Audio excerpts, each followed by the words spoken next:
अब सबसे important topic है जनरल डिफेंसेस। इस टॉपिक से मोस्टली एग्जाम में क्वेश्चन आएगा ही आएगा, तो कोशिश कीजिएगा लॉ ऑफ टॉर्ट्स के मीनिंग को समझने के बाद इस टॉपिक को अच्छे से प्रिपेयर कीजिएगा। अब जब हमने लॉ ऑफ टॉर्ट्स का मीनिंग जान लिया है और उसके एसेंशियल भी जान लिए हैं, अगर किसी ने आपके अगेंस्ट ये एसेंशियल्स प्रूफ कर दिए तो कोर्ट मानेगी कि आपने टॉर्ट कमिट किया है। पर कुछ डिफेंसेस हैं जो जनरल डिफेंसेस कहलाते हैं लॉ ऑफ टॉर्ट्स में, वो रिकॉग्नाइज किए हुए हैं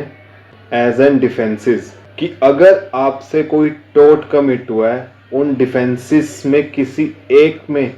तो आप अपनी लायबिलिटी से बच जाओगे।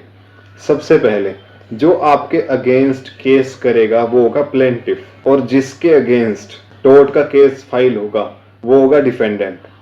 तो सिंपल वर्ड्स में हम कह सकते हैं कि जब प्लेंटिफ स्यू करता है किसी के अगेंस्ट केस फाइल करता है, तो डिफेंडेंट अपनी लायबिलिटी को अवॉइड कर सकता है डिफेंसेस को प्लीड करके, डिफेंसेस को बता के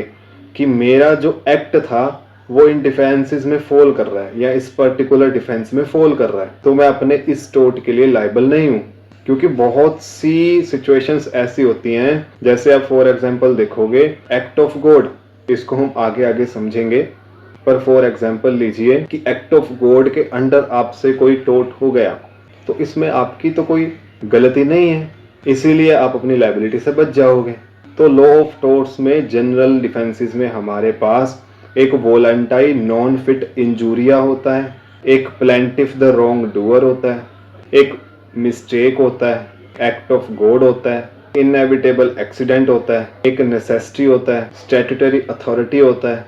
और एक प्राइवेट डिफेंस होता है। इन सभी को हम एक एक करके अच्छे से समझेंगे।